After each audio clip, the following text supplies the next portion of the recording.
everyone, welcome to another brand new episode of the Lone Coat Mafia Podcast. It is I, once again, the Reverend Godfather, the show's main host and frontman, and this is our open letter episode to not only you, our listeners, it's an apology to you, our listeners, as well as an open letter to AwesomeCon, because as many of you might have heard through Facebook and Twitter, as well as Instagram, we were denied our press pass.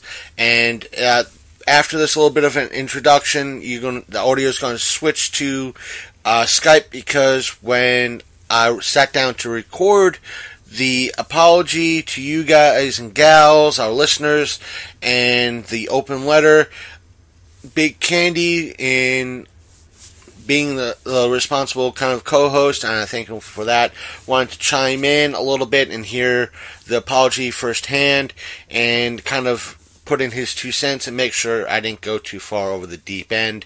So with that note, I'm going to end it there and give you guys the call and let the Skype call and the open letter to you, our fans, the apology to you, our fans and our listeners, and the open letter speak for itself. So here's that call. Hello folks, welcome back, and the reason why this episode is sounding a little funny is because, yes, this is going to be our open letter, which I'll start in a moment.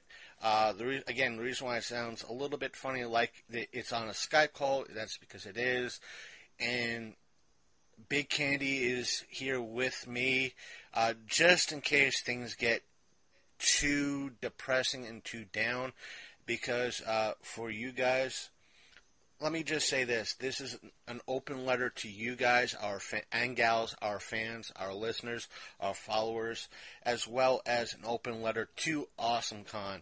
And I'm going to be starting this with you, our listeners, as an open letter to all of you. And that is, dear listeners, I wish to at least inform you that I do suffer from anxiety, and what just happened has triggered that anxiety superbly, and part of that anxiety makes me want to apologize, because recently, if you've been following us on Twitter or through our Facebook feed, our Twitter is twitter.com/longcoatmafia, and of course our Facebook page is facebook.com/the Lone Coat Mafia Podcast. You would have realized that our press pass application to AwesomeCon has been denied. And for that, because we were giving you, our listeners, that hype, I apologize for that. And because of that, I apologize for not bringing you, and this is what I want, if this gets shared to AwesomeCon, I apologize for not bringing you the following interviews, which is on their guest pass, and as of this recording, have not been canceled. Ben Savage from Boy Meets World, Girl Meets World, and Little Monsters. The former WWE wrestler Christian. Horror host Count Gord Duval, which would have probably been an interesting interview. Chris Williams from Black Lightning. Dave Bautista, wrestler in Guardians of the Galaxy, both volumes 1 and 2. J. August Richards from Agents of S.H.I.E.L.D., who would have been like a backup interview. John Barrowman from Doctor Who and Arrow. John Boyega from Star Wars, Force Awakens, and Last Jedi, a.k.a. Flynn, and in the upcoming Pacific Rim movie, which we could have had some interesting questions about for The Last Jedi. Michael Dorn from Star Trek, who played Worf, and he was also a voice actor. Michael Rooker from Walking Dead and Guardians of the Galaxy, both 1 and 2, and various other movies. Michael Rosenbaum from Smallville, who turned into a DC Comics voice actor. The Wrestling Superstars, A New Day. Renee Albunoaz, he played in Star Trek DS9 as Odo, plus in Warehouse 13 and the early 80s TV show Benson. The legendary, the one, the only Stan Lee. Stephen Amell from Arrow, and the Teenage Mutant Ninja Turtles movies, the remakes. Tom Welling from Smallville and Lucifer. Troy Baker, he's a video game voice actor, most knownly from BioShock Infinite. Wes Johnson, voice actor, and he does a lot of the Capitals Radio broadcasting. Will Friedle from also Boy Meets World and Girls Meets World, and he's done voice acting for Batman, not Forever, Batman Beyond, and he played Lionel in the Thundercats remake, plus various other cartoons. And Joe Leary, Kiri. I forgot to put down what he does, but I think he's a voice actor as well. And that's over, if not close to, if not over a dozen interviews, which I'm sure all of you would have enjoyed hearing. And this is something that I told the people over in AwesomeCon, which I'll fill you in on all of you in on the details, because if I don't bring you, the listeners, there is no point in me going to that particular event, because what's the point? To me, it feels self-centered. It feels egotistical if I don't bring you along. And with this, I would also like to apologize because of their standards. To give you an idea of what they told us, now mind you, back January 15th, give or take a day, the show put in our application for a press pass. We were first, according to the website, we were told we would hear by February 6th. Now, I was probably mistaken by that date, because a few weeks later, it seemed like it changed to February 16th. And I didn't have a problem with that, because with you, the listeners, I figured what a great way to bring you an episode by telling you, okay, we've seen Black Panther, here is our review and our discussion with it, and plus we have good news, we got approved. But during that time frame, we had issues with our hosting provider, Podbean. There were days that it seemed like it was up, it was down, we couldn't find it, it was timing out. And with my creative peers online, they said, if you fear that this might interfere with your application with the press pass, please keep them in the loop. Now, which I did, and I sent an email to main email that was only listed on their website, which was info@awesomecon.com. Now, I sent them that email, and I got back. Let me bring that particular email up, because what I received was from their press coordinator, or I should say, their publicist, was the following email. Afternoon. The 6th annual... Now, this is in response to my email to them in regards to server issues. Afternoon, the 6th annual AwesomeCon, the Mid-Atlantic's premier pop culture convention, returns to Washington, D.C.'s Washington Convention Center over the Easter weekend, Friday, March 30th through Sunday, April 1st. The show is expected to unite over 80,000 fans over the 3 days, during which celebrities, artists, scientists, and creators will engage with fans during hundreds of hours of programming and fascinating exhibits. Tickets are now available at awesomecon.com. Please find a full press release below with additional details about attending, special guests, and more info. If you're interested in attending AwesomeCon as press, you can find the information about our credential process and an application here, which is the link. Photos from AwesomeCon 2017 are also available to download at the below Dropbox link. Credit Left Field Media, the link provided. And it says, reach out if you have any questions. Thank you. And it has the publisher's name and her job title, which is publicist, and the address of everything else. Plus, it came with a handy-dandy little AwesomeCon picture, a logo picture. And underneath that was the favorable press pass, a press release. It says Washington, D.C., February 2nd, 2018, the 6th Annual AwesomeCon by Left Field Media, the Mid-Atlantic's premier pop culture conventional night. Pretty much what she said up top, and it says family-friendly pavilion, AwesomeCon Jr. returns with a whole mess of links, where it is, the special guests, the screen stars, the comic guests, I should say the comic book creator guests, and ticket info. And links to their social media and website with a little bit of about AwesomeCon. Now, February 16th came and went.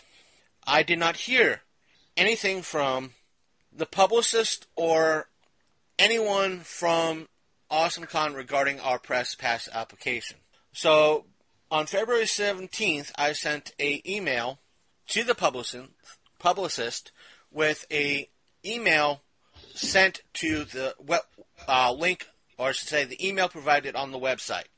What I sent to the publicist was approximately a month ago, give or take a day or so, I submitted an application for my show, the Long Coat Mafia Podcast, to potentially receive a press pass to your March 30th to April 1st event.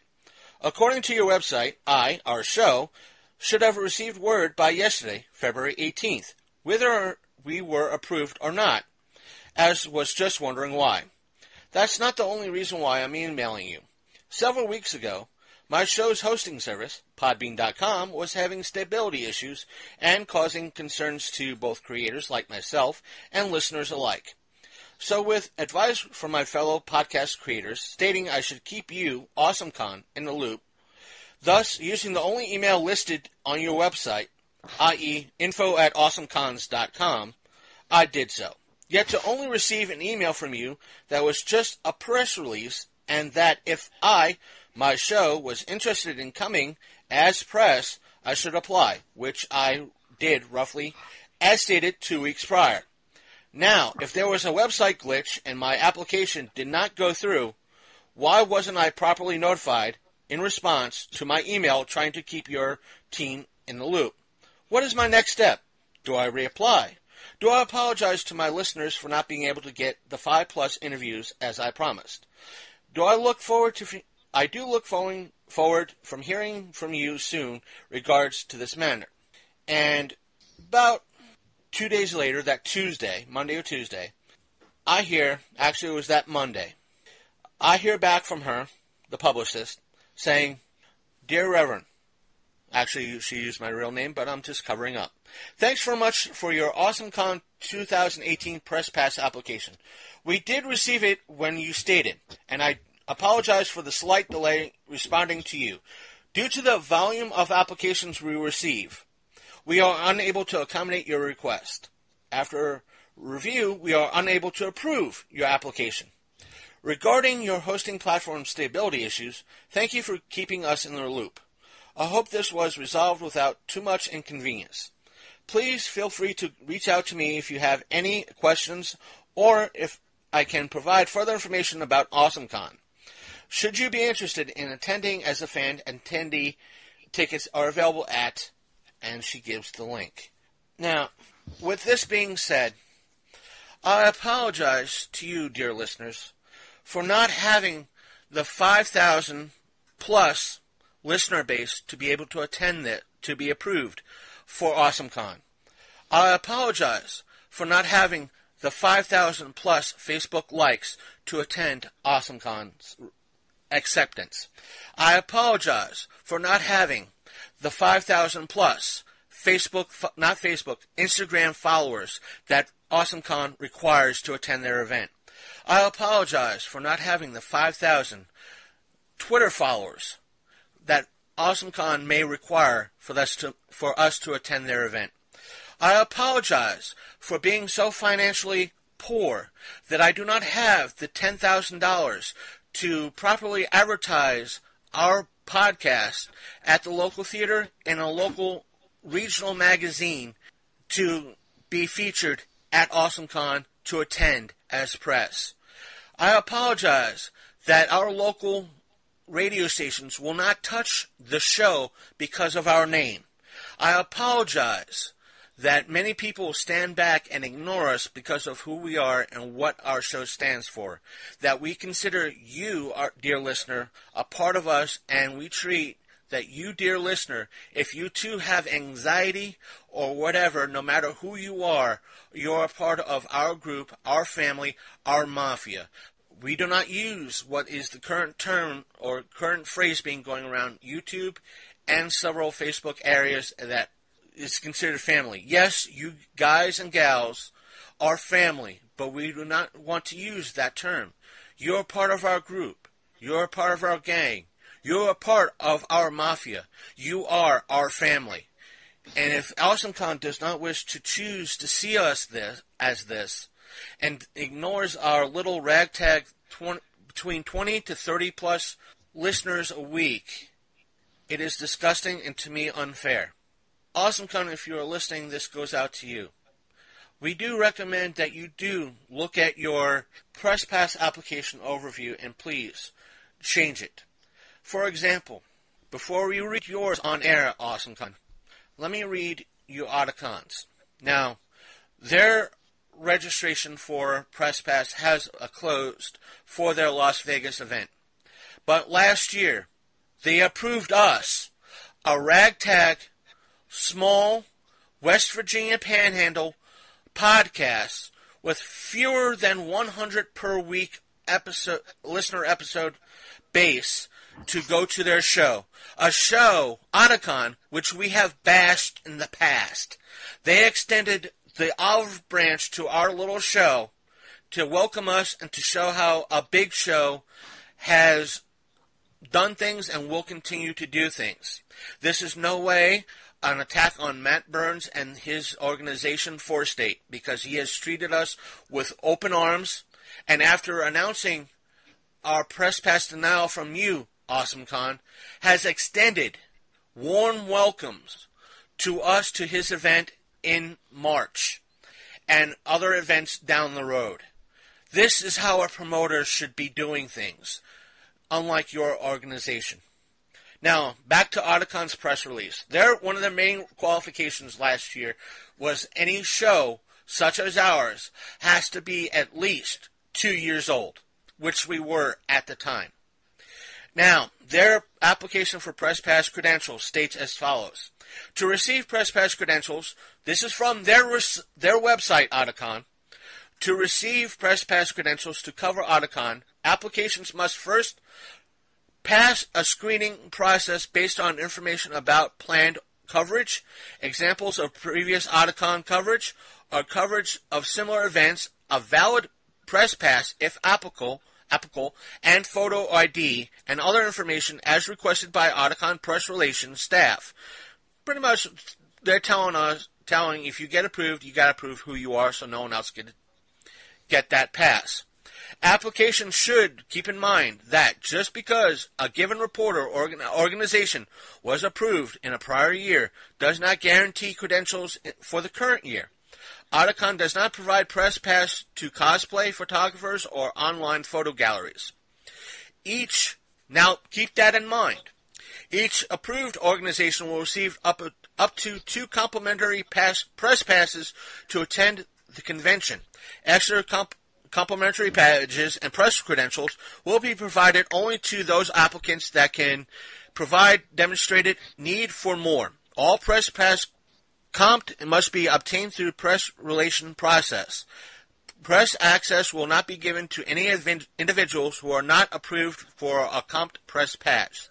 And it just gives the limitations that if there's a special event, we have to pay what you get, which is access to press-only rooms, press releases, and internet communications from press relations, conferences with guests, and subject to space and time availability, press-only seating at events, the ability to schedule interviews through ouTheCon press relations, access to press release Google group and press Twitter feed, and the standard stuff that, again, if there was a special event that requires additional payment, or meaning if there was a a particular game show that was going to be there, we might not be able to attend that. We might have to, if there are tickets sold for such event or concert, we might have to pay that ticket price.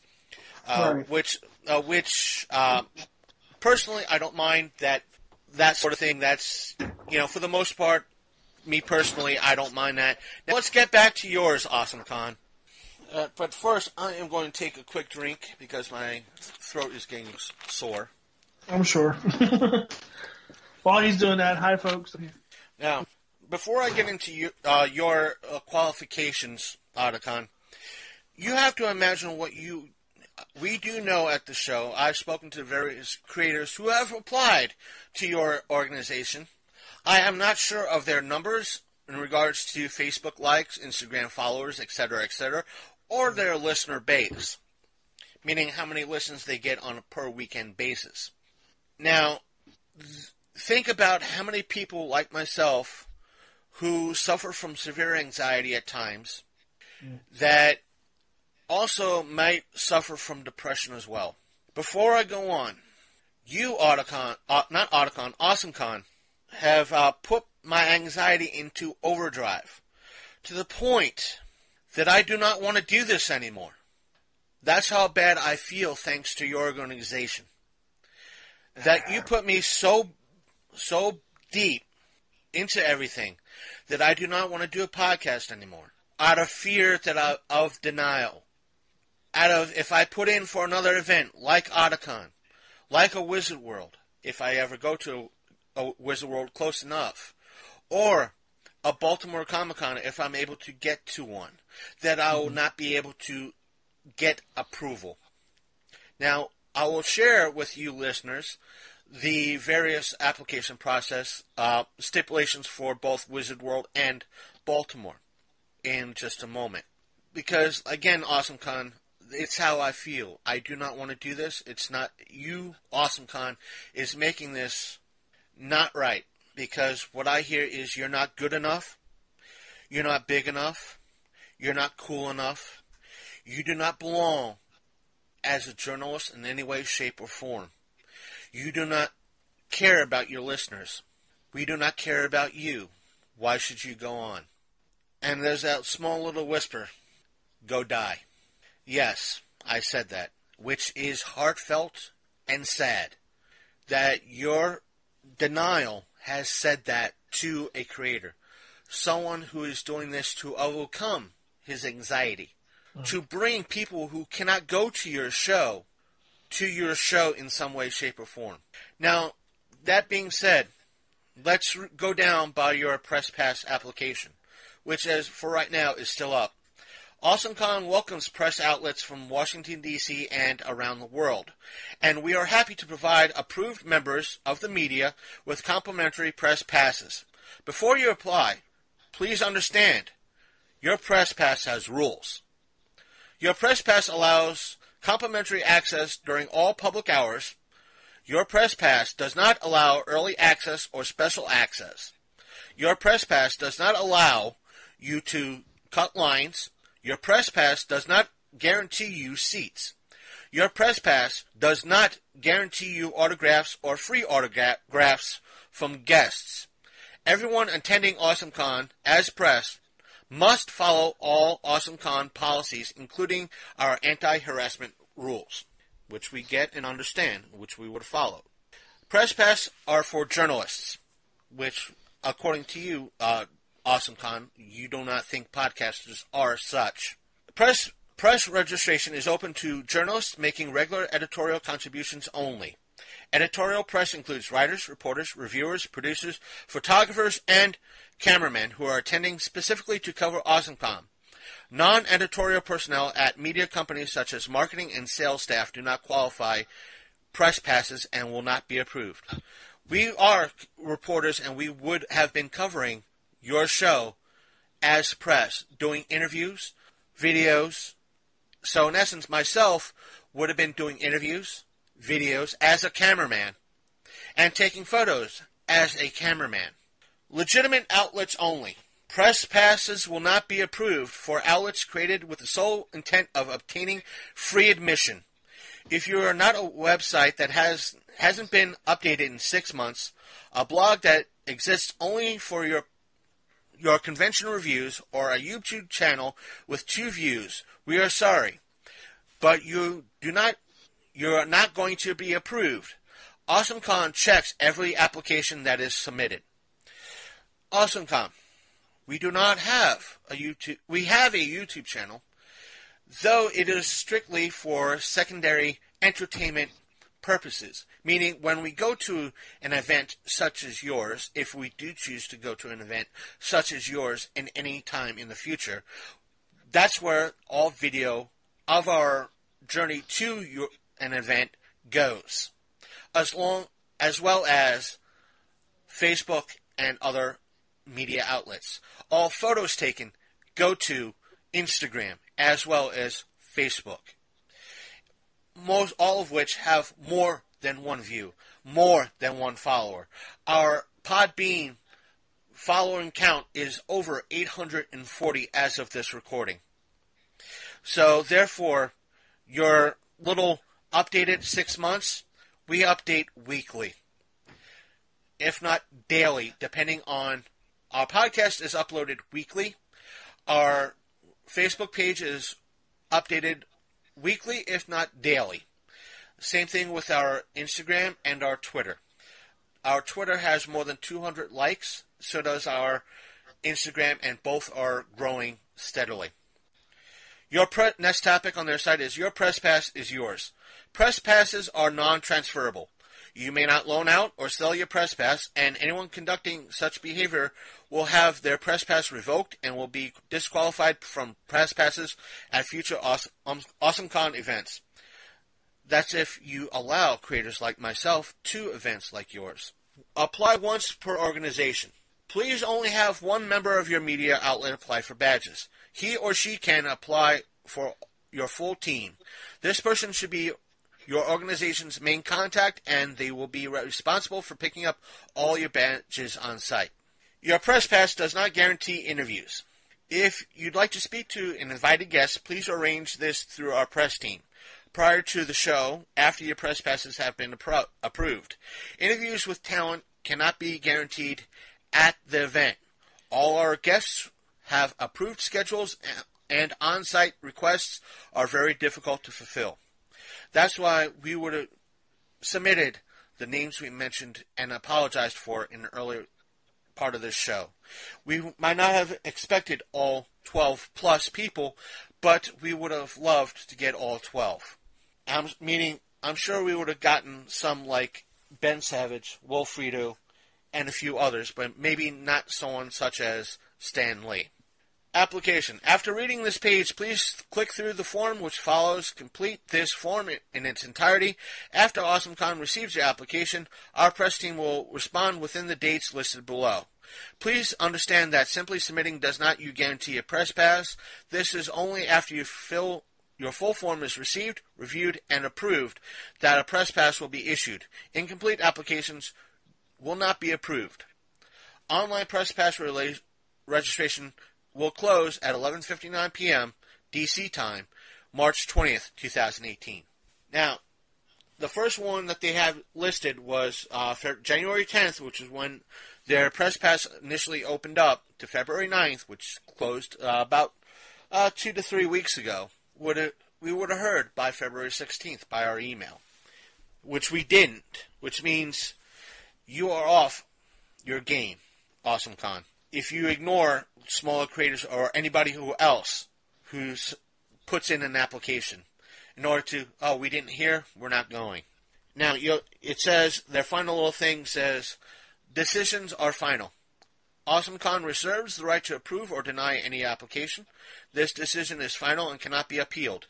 Include any and all information in your application that will allow AwesomeCon to make an informed decision.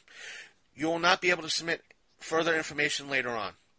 Have you read all of above? If so, please begin the AwesomeCon Press Pass application. Basically, I think AwesomeCon, after reading this, you are very... what's the word I'm looking for? Shallow? shallow, discriminatory, maybe, because if you disallow smaller creators, because you said it's final and cannot be appealed, and that you will allow that you make an informed decision. You do not make an informed decision because make a popular decision. Because we are not a BuzzFeed, we are not a Nerdist, we're not an ID10T, we're not a Washington Post, we're not a DC 50 TV station. Because of that, we will never be approved in your eyes, even if we did have the 5,000 listener base per week. Oh, no. Can I chime in real quick? Yes, you may. I think what they are, and I told you this before we started talking, I think they're more of a, how do I say this? It's like a popularity contest, but it's all about selling tickets. I don't think that they're for the fans, and I don't think that they're for the creators. I think that they are a money-making ploy, designed or disguised as a comic book convention. I don't think they're anything more than that. All they want is people who can push their agenda and push their, sell the tickets and put asses in seats, as it goes. They want people to come and spend money, and they don't care about your creativity. They don't care about the fact that you basically host a 1 to 2 hour podcast every week with new content. Irregardless of how many people are listening, you're on your way up. It takes a while to get there. You've been doing this for almost 3 years now? 2.5. 2.5. So you're getting up there. You don't have the clout that Joe Rogan and Chris Hardwick and people like that have to already have a fan base going into it. That's why they're popular. It takes most podcasts years to get popularity. Now, if you were a hot YouTuber or a hot podcaster, somebody who basically they could use as a platform to sell tickets so they could make money, you better bet your ass that they'd have you there. But they don't care about that. They don't care about the fact that, you bring original content every week. They don't care about the fact that, the pulse of the industry and that you're unabashed in what you say. They don't care about that stuff. What they care about is money. And it's greed that's driving this, nothing more. So when you say you don't want to do this anymore, that's upsetting because I don't want them to get the best of you and your podcast because I think and a lot of people think that you're a great podcaster, that you're a great host. And it's been said many times before. Consider just the other day, John Johnson gave you a shout out. I mean, come on, that's a guy that we both love and admire. Matt Burns always will have a place for you at his cons. You know that, right? So it's even if we have to live, and this is just something I feel, if we have to live on the small end of things, on the indie side of things, at least we know it's heartfelt and it's real, and it's not a bunch of corporate bullshit. And I would take that any day over having to put up with Awesome Con in their stupid corporate agenda and they're selling tickets just for somebody to get rich. Now, for you listeners, to give you a general idea, not fuck the listeners. We don't want to. No. Fuck them. I'm saying fuck Awesome Con. Fuck them up their fucking ass. I fucking hate that shit. Now, to give you I will give this credit to Baltimore Comic Con. The reason why I say is because they put up their press pass, opened up their press pass for their August 23rd event, and their statement is to apply the little paragraph prior to it. It says the Baltimore Comic Con is happy to grant press passes to representatives of a limited set of media outlets. Please note that we are only able to make available up to 2 passes per qualified media outlet or publication, and press attendees will be admitted during general admission show hours. Press passes do not include access to any premium events, otherwise requiring a purchase of a separate ticket, which means if they have Kevin Smith there to do one of his shows and it requires an extra couple of bucks to see him, that's what they're talking about. I think there's that award show, too. Yeah, that award too. They do an award show every year. To request a 2018 Baltimore Comic-Con Press Pass, please use the form below. Requests for passes must be received by 8/23/2018. Now, I like how they kind of worded it, which means that anybody, including us, has a chance. Which means that limited set of media outlets. What to me that says that there could be 100 press passes, there could be 1,000 press passes. There could be 20 press passes. And, yes, it's only a limited set. And whether or not we will qualify, I would not be angry at Baltimore nonetheless. No, I don't think whatsoever. so. I could not... all in all, Baltimore has not... They've had a few missteps in their years. Not too many to actually piss me off. I think the only time that they actually had a misstep is because that was maybe 2009, maybe 2010, give or take. I think it was 2010 that they had a misstep, but it was due to one of their guests saying something, telling both the fans and the Baltimore Comic-Con people one thing, then they did something else. Oh. But I think, if I remember correctly, they told that particular guest said, "We have, sorry, I just found out I have a wedding to go to during that weekend," and that's what he told the folks at Baltimore Comic-Con, if I remember correctly, and the people, the fans, and that's what also Baltimore Comic-Con mentioned to everybody else, because that's what the person told them, and they just relayed it on. And only to find out from several people going to the show that particular weekend that this particular creator was in Toronto at their event, doing a signing and autographs, and how wonderful it is to see everybody. And he pissed off according to a lot of people. That creator pissed off a lot of people because a lot of people made plans to go see him in Baltimore. And we're still going to go to Baltimore nonetheless. But in turn, they went to Toronto. He went to Toronto. So that was their only misstep in years. And so they haven't really, since we haven't really went as a show or as media, but it's, if I'm not knocking Big Candy in this any way, shape, or form. If I had a valid ride to get into Baltimore, I would definitely gun for it to see if we were able to go as press. I will say this as well before we kind of read Wizard World's qualifications.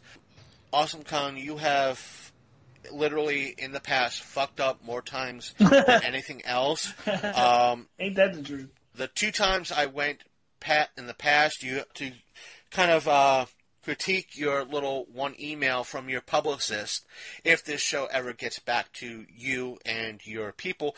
80,000 people, the 2 times that I've went, the people there, yeah, I would say didn't hit 20,000. In 2016, they inflated their numbers? Yeah, I would say they inflated their numbers. Big time. There was no way in hell they hit 80,000 people over the course of a weekend, unless they added each day up individually. Right. I seriously doubt it. Counting this people twice and 3 times. Right. Yeah. And each day, even though it was just a Friday, there were so few people, it was disgusting. I'd say when we went to Baltimore, when you and I went to Baltimore Comic-Con, when was it, 2016? Mm-hmm. There was probably more people in that space, even though it was a big spot. Oh, man, that was crowded. And granted, granted, I'm sure the DC Convention Center spot where you and I went to the car show that one year is a way bigger spot than Baltimore. But there was a lot of you felt there was a lot of people at Baltimore. When I think you said you heard that there was like 30,000 people at least there that weekend, or at least. Yeah, I'd believe that. I'd believe that going in and out. AwesomeCon, I seriously doubt it. Again, when we first applied in 2016 and were denied, I chalked it up to the fact that we were just a very young show, meaning that at that time we were barely 6-7 months in, and we didn't really have the time chops. And since most podcasts fizzle out by about a year, that's what I chalked it up to. And in 2016, the year you fucked up royally, as I would like to call it. And when I was in line as a ticket holder, I heard not what you call the volunteers, aka the Brood Squad, saying it. Your people, the people that work for you, telling the VIP people on Friday they get to go in a half hour earlier, despite what was written on the website. Which meant on Friday, they were, instead of being let in at noon, they were to be let in at 11:30. 11:30 came and went. Did not go in. Noon, when everybody should have been let in, came and went. Nobody went in. It wasn't until close to 12:30 everybody was let in, which was rather sad. And prior to that, that was the year that Peter Capaldi was going to be a Sunday-only guest. And your people told, the reason why Peter Capaldi could only make it on Sunday is because he had filming to do. Where many people pointed out or called bullshit to your statement, saying the reason why he and his corresponding guest at that time couldn't make it was because they were at a convention in Phoenix that Friday and Saturday, which proved you, strike one, a liar. Right. Now, your second strike was on that Sunday. Instead of limiting the ticket sales or I should say the autograph ticket sales for Peter Capaldi and his corresponding guest to a limited number, your people continued selling tickets so bad that both Peter Capaldi and his corresponding guest had to stay an extra hour, which they didn't really have to do, but they were polite enough to do to accommodate all the tickets that you sold instead of cutting off at a certain number. So in essence, that was your second strike in fucking up. I'm surprised when I think Stan Lee canceled due to health last year. Right. I wouldn't be surprised if you guys screw up again with Stan Lee in selling tickets. Sure. Greed will get the best of them. It will. They'll say, they'll make sure they get their money. One way or the other. To give you a little bit more, the only show that I would say that mimics your press pass application qualifications, dear Awesome Con, is the following. It's Wizard World.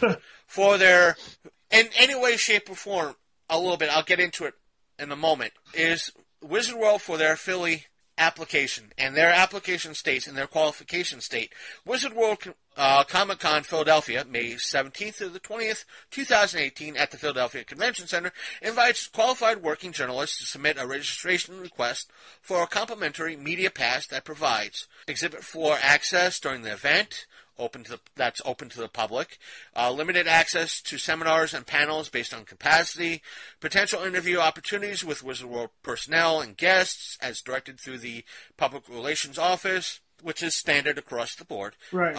To register, complete the Press Pass credential application and submit it with all required information. All applicants must be completed with all required information and received no later than April 27th, 2018.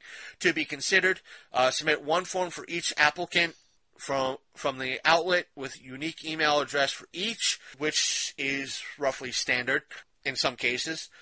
Each event, from what I've seen personally, is different. Like Baltimore has, you limited, if you want two, you could have a total of two. Yeah. Media credentials are reserved for working members of the media only. This includes editors, reporters, writers, bloggers, producers, camera crews, and still photographers. Employees of media outlets who do not work in editorial capacity are not qualified for a media credential, which is similar to what you, Awesome Con, stated with yours.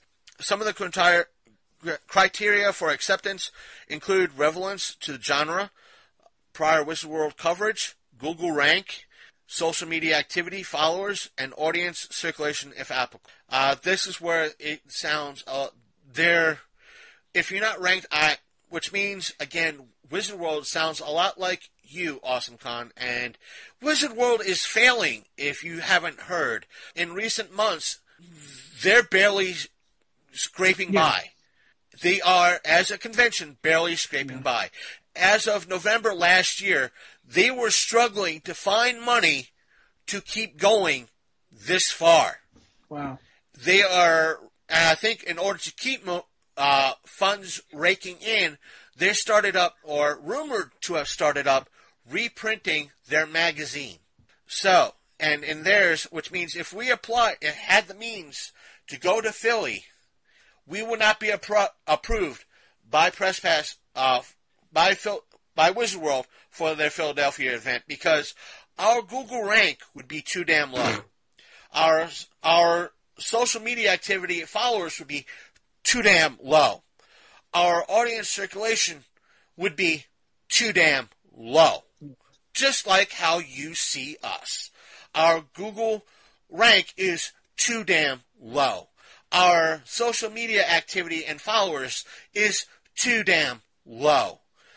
Our audience and circulation is too damn low. So again, I apologize to you, dear listeners, for not having the funds.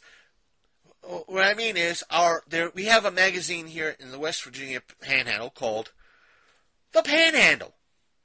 And I spoke to them I think it was 2 years ago, when they were still at the home show, when they were still at the local mall, in regards to advertising in their magazine. Out of curiosity. They said their highest level was for $6,500. You get a full-page ad in their magazine. Plus, you get featured in their magazine. Which means, if you want to be featured, you have to pay them $6,500. Which I will never have, period. To be featured in their magazine.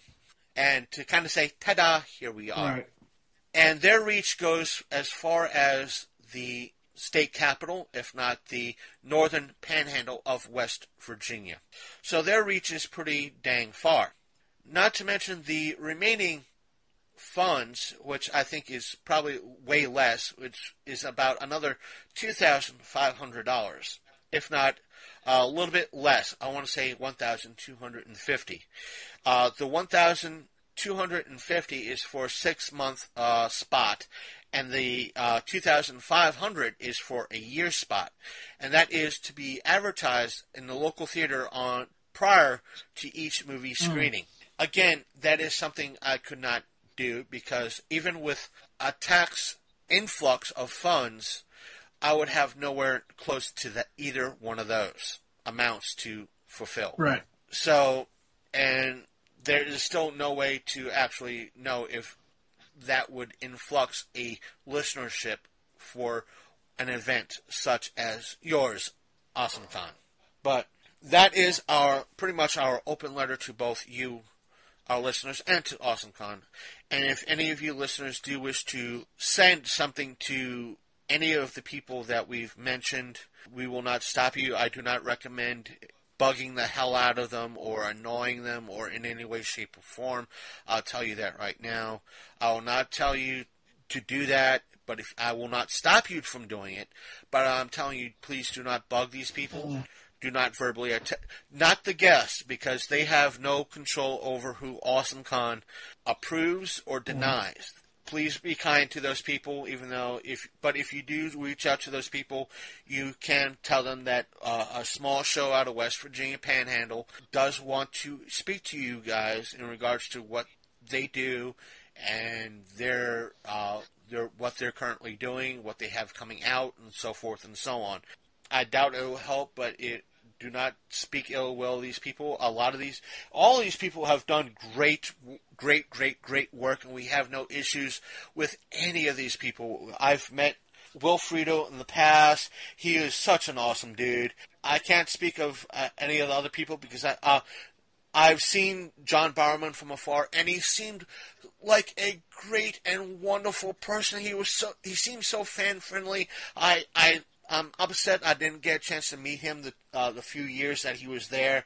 As you can see, I'm speaking highly of these people, and I didn't get a chance to see him. I know Michael Rooker was at one of the awesome cons I was at, but I didn't get a chance to meet him one year. He seemed like a very nice guy.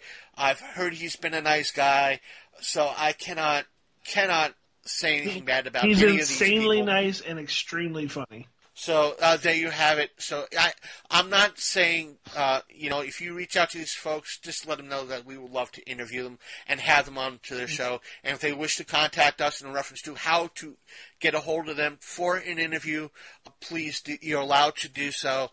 Please be nice. Please be nice to these folks, these guests. That's what I can say about these folks, because a lot of them, I can't vouch for everybody except for the few that we've named. I'm sure a lot of the other folks are very nice and very well behaved and very fan friendly. So the ones that I've applied to, I'm going to apply to all. Please be nice to them, and if you do attend Awesome Con, I will not stop you from going. And if you do speak to these and meet these people, please let them know that our little show out of West Virginia wants to speak to them, wants to interview them, and everything is on the up and up, and everything will be all safeguards will be in place. And if they fear security in regards to personal information, meaning if they have to use a phone number or a something of the like, if it is a popular celebrity, let's take John Bowerman for example. If we have to call him, if that's a requirement, we will call him through using Skype.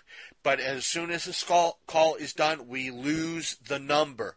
The number gets scrubbed. We do not share the number. We do not give the number out. We will, it is scrubbed once the call is done, because we want to ensure security for that particular person, that their information does not get out. But if you, in regards to AwesomeCon, we cannot prevent you from speaking to them in any way, shape, or form. We do, out of certain obligations, we recommend not doing anything bad. We are not telling you to do anything bad. We do not recommend doing anything bad. If you do choose to do so, that's under your free will. And we will not tell you to do anything, and it's not said with a wink, wink, nudge, nudge. We're saying that out of disclosure. That way, if they listen to this, we're not telling our listeners to go after you. We will not stop them. We are informing our listeners that whatever they choose to do, they are welcome to do. I know it sounds hypocritical, but it is their choice. We cannot stop them. We will not stop them because we do not have that power over them. That is their choice. That is their doing. We are stepping, what they choose to do, we step back, and it's their free will. That's what do you think about, in essence, what I said, Big Candy? Well, I think you're putting the power in their hands. To be honest with you, I'm not that way. Right. I'm more of the ilk of, oh, you don't want me there? Well, fuck you. I don't want to be there. And the thing is, if they contacted us in regards to, we've through the outcry of your fans, we want you to come, that money that we would have spent either going to your show is being funneled elsewhere. Yeah. I'm looking forward right now to, in order to cheer myself up, in April, about mid to late April, comedian Jim Brewer is going to be at the Charlestown Hollywood casinos. His tickets are cheap enough. I'm looking to stay probably that Saturday and Sunday night at the hotel in Charlestown, right near the casino. There you go. For the 2 night, I just have to stop by the bank and put enough money into a bank account. That way I could just, it's the hotel rooms at the Hollywood Casino are about $109 a night. So And I'm sure, like most hotels, if you use like a debit card, they don't charge a deposit fee. So when the night go like that Friday, I'll close my savings account, put the money directly back into my checking account, and I'll take the bus close to Charlestown and take a cab up to Charlestown, close to it. Yeah. And that way I could just stay the night. And his tickets for decent seats are $50. That's not bad. I mean, it's Jim Brewer. I mean, that's right. not bad. So that's definitely a good way to spend the money. Trust me.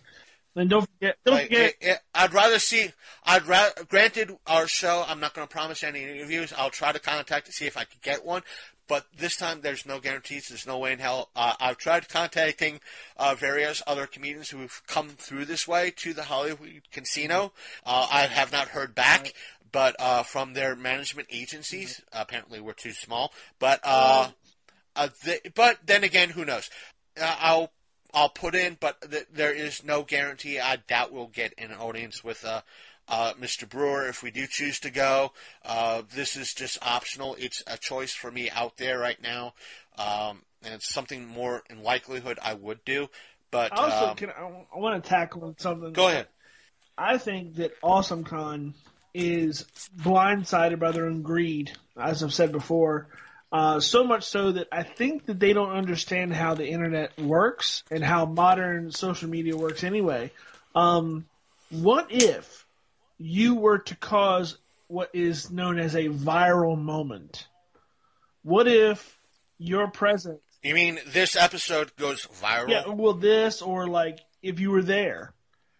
You're just a small podcast. You show up.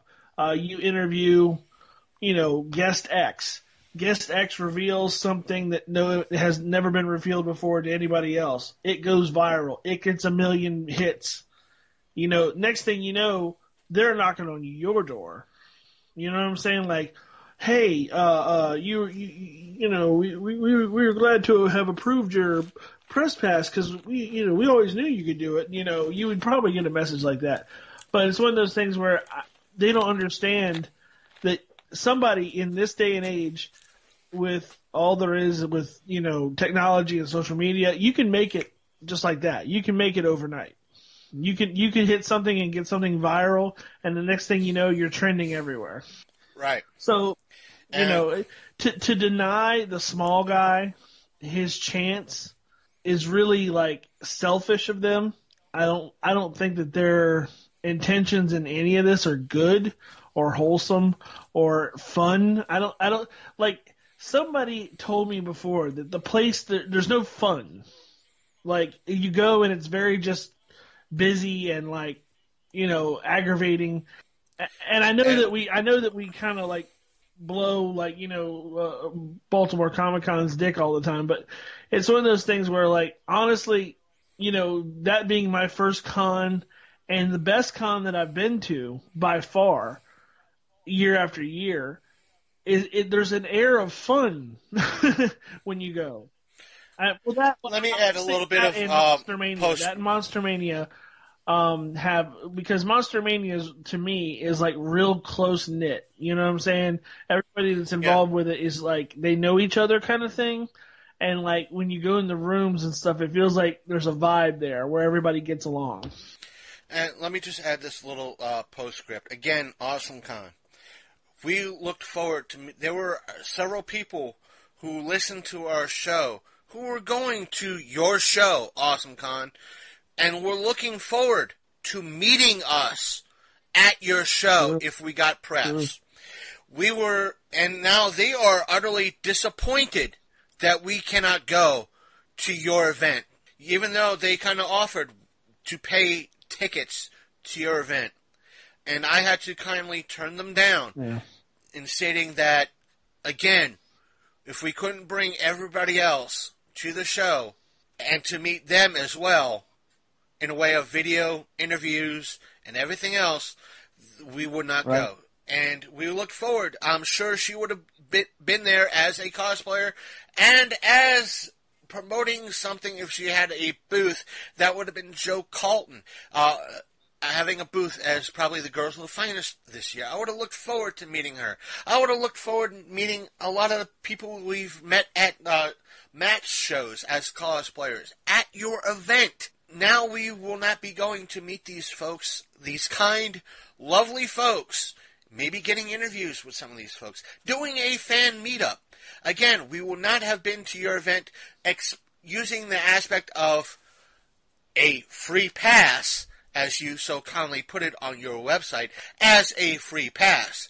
We would have been doing 85 to 90% work they don't understand. at your show. They don't understand that. They think it's a joke. They think that, like, when you get in, like, tell them about whenever you've done these things in the past. Yeah, we have fun, but that's because we're fun guys. But 95% of the time you're there, you're working. Right. And as per some of your other regulations, yes, we do not expect, I did not expect, there's been times I've received as press, as at Matt's events, at other events, as press, and gotten free stuff, free autographs because of it. Other times it was, yes, $20 for an autograph. And I have no qualms of paying, whatever the fee for an autograph, or for a book, right, or whatever the cost is. I have no qualms of that. I have no, there's stuff I've gotten for free because of promotion, doing a review, and doing everything else in regards to it. Yeah, do I look forward to it? No. I was going to, some of the folks that we listed here earlier today, I would have been more than happy to get an autograph with some of those people if I had the extra funds. I won't name them, but I would have been happy to pay for an autograph. One of which would have been Stephen Amell, because of his organization that he belongs to called Fuck Cancer. Right. Because there's good probability some of the earnings from his photos would have went to that charity. Well, I always wanted to meet Stan Lee, and I kind of I would go out of my way to pay for, the photo op and the autograph just to actually meet him. I've never actually met him in real life, and I don't have anything autographed by him. And I would actually pay the money to have him autograph on my wrist, and then later go get it tattooed on me, his signature. But and I know time is short. Like we've said before, he's doing fine now, but these are going to be some of his last appearances, and if I miss it, it's because of Awesome Con being dicks. Basically, I'm not going to show up at their event.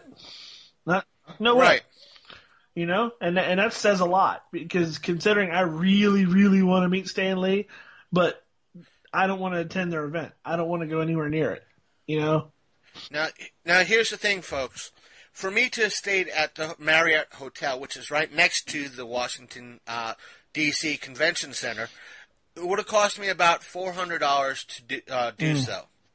On top of that, I would have risked paying $30 round trip, roughly, to get there via the MARC train and back. Yeah. So that's your free pass. Yeah. Free pass, right? Right. And because it's Easter weekend, I know that they would probably been able to take me into D.C. that Friday. Now my concern would have been that Monday. Right. Would I have gotten home via the MARC train? Now, that is, if you, AwesomeCon, follow the news, which I seriously doubt any of your organization does.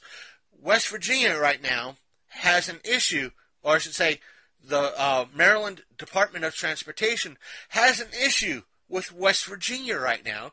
It's because West Virginia was supposed to contribute to not only the rail care of MARC train, but participate financially with the MARC train in some way, to be a member of the board, Maryland's Board of Transportation, in regards to the MARC train, because West Virginia has neglected any responsibility. This might be their final year. I should say, let me correct that. By July this year, 2018, they will probably no longer be going to D.C. in any way, shape, or form.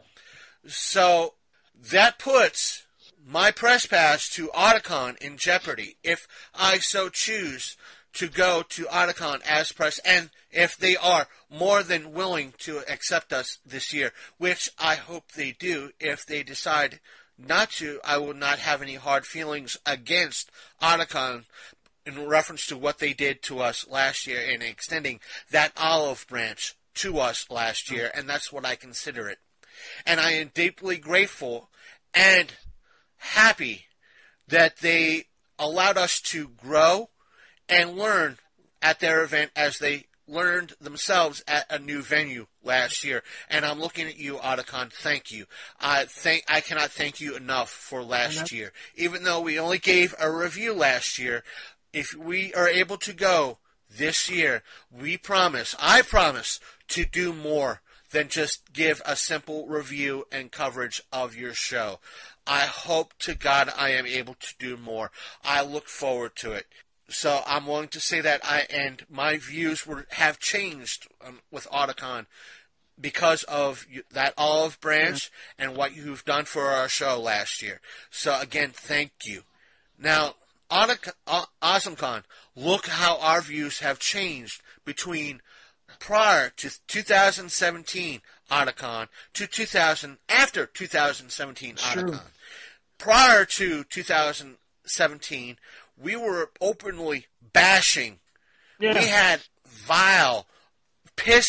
severe piss and vinegar towards Otacon in reference to how we were treated as fans, as casual fans, 11 years prior. Yeah. And with their olive branch was a way of them saying and them offering that press pass was, in my eyes, saying, we've changed, we're at a new venue, please give us a second chance. And they did, and my views have changed with that. Yes, they were still a little rough around the edges, but they have changed well enough for me to overly change my overall view. You, AwesomeCon, have not yet shown any way, shape, or form over the past several years in regards to changing our opinion. And as I said, and Big Candy has said, we will probably not, it'll take a whole fucking hell of a lot from your organization for us to come back. Yeah. Literally. I want to just interject real here. I was looking just while we were talking at some of the other cons and what their press pass, stipulations are and stuff like this. Now, one that doesn't specify, but I know for a fact that the guy is real lenient on what he allows to come in there because he's a nice guy, the guy that runs Monster Mania Con. Now, what really makes me laugh is, yes, the guest lineup for AwesomeCon is pretty good. You know what I mean? It's pretty good. But listen to this lineup for Monster Mania Con in New Jersey. And this is it's by no means one of the major cons. It's a mid-level con.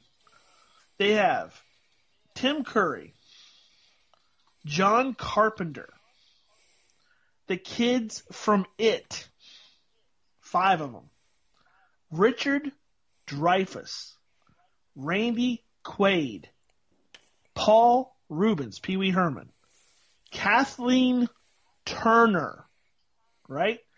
Sean Astin. This is all one show. Joe Pantoliano. I can't ever say his name right. He's the guy that was in the Goonies and the Matrix. He was the guy that kind of gave him up. Ali Sheedy, right? Let me pause you for a moment. I know I'm name dropping, but I met Sean Astin in 2015 at AwesomeCon, and you talk about a nice individual. Right. He was late showing up, and he apologized to the whole freaking line for being late. Right. He said, I had a whole mess of interviews I had to do to promote the show and being here. I'm so sorry for being late. He was a nice guy. He really was a nice guy. Very accommodating, right. Very nice guy. So that's saying a lot. He was a nice guy. Let me back this up. Ali Sheedy right? First con appearance, Ali Sheedy. Cassandra Peterson, Elvira. All, like, 6 Jasons in costume photo op. What? Real dudes, the guys that played them, in costume. Including Kane Hodder. Oh my God. Tony Todd, in costume. The cast of Killer Clowns from Outer Space. Terry Kaiser, fucking Weekend at Bernie's Bernie. I mean, like, seriously. And then the list goes on. There's some smaller people. But, oh, my God. That is a show. That is a show. Yeah. And Tony Todd. We met Tony Todd way back. And you talk about a cool, laid-back motherfucker. Oh, super cool. And he's a tall motherfucker, too. And I'm being polite. Big dude. He's a big, awesome, nice guy. Oh, my gosh. And I can't say enough about Monster Mania and how they've always been accommodating and nice and open and just good show. And I guarantee you, now ticket sales have closed for online sales. Everything's at the door, and it's probably way too late for press passes. But I guarantee you that if you wanted a press pass to this show, you would have got it. I would bet you $1 million right now that he would have gave you a press pass to the show. It would have given me a shot. Yeah, absolutely. Absolutely. If anything, he probably would have emailed us like, "Have you done a horror show before?" Well, it was the first show we ever done. Right. Badly, but we done it.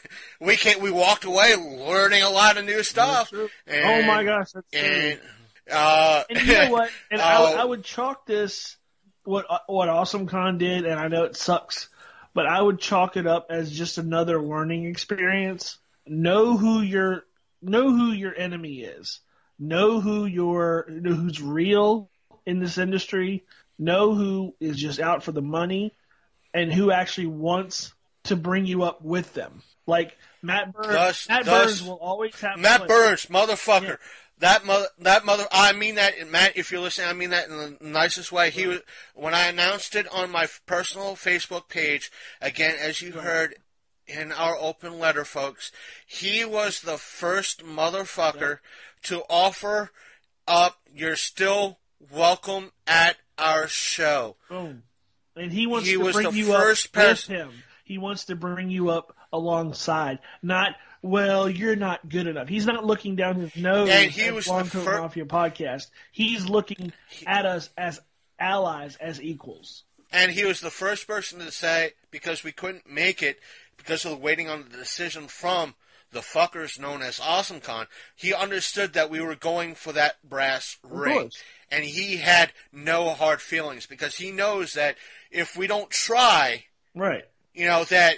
Hey, and there's been several times like, hey, if I'm going to be at this event, yeah, Matt, give me some cards for your, if you're doing upcoming stuff, give me some cards, give me some promo stuff. I'll be happy to, give you guys a shout out. He knows I do that. So, and there was no hard feelings, and he was the first person to say, hey, you're still welcome at the show. And that's why I said if I had a way to come up there, I'd be there at. It would be one of the first times I'd be there at one of his events, even though he'd treat me as press and be, just give him a ticket and go. He'd probably say, give him a ticket and go in. Even if I offered, here's $20, let me in at the door. Right. And he'd probably be the person, no, go in, go. And I'm not saying he would or not, but, that offer would have been there. Sure. And... I mean, he is that type. If it's not all the way set up, if you play your cards right, and Matt, if you're listening, I know you probably are, he might even still have room for you to do a panel.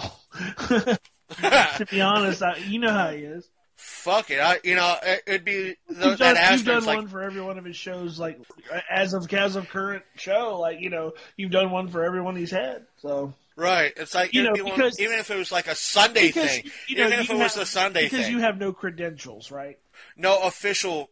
I don't know what would be considered official credentials. Exactly. Let's go down the list of the people that you've interviewed in the past. Come on, really? Yeah, David Nickel. I put that interview I did and con review for our Awesome Con Press Pass application.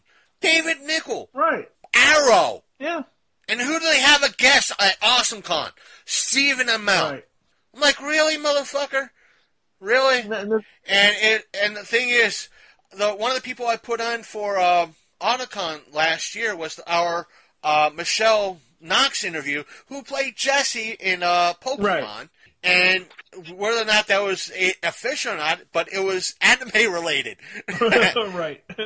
But that's what I'm saying. Like, you have like a finger in like every genre, because that's what we do. We're a geek pop culture, like, podcast. We're all over the place. And like, I don't, when you do catch on, it's going to catch on like wildfire. That's all I can say.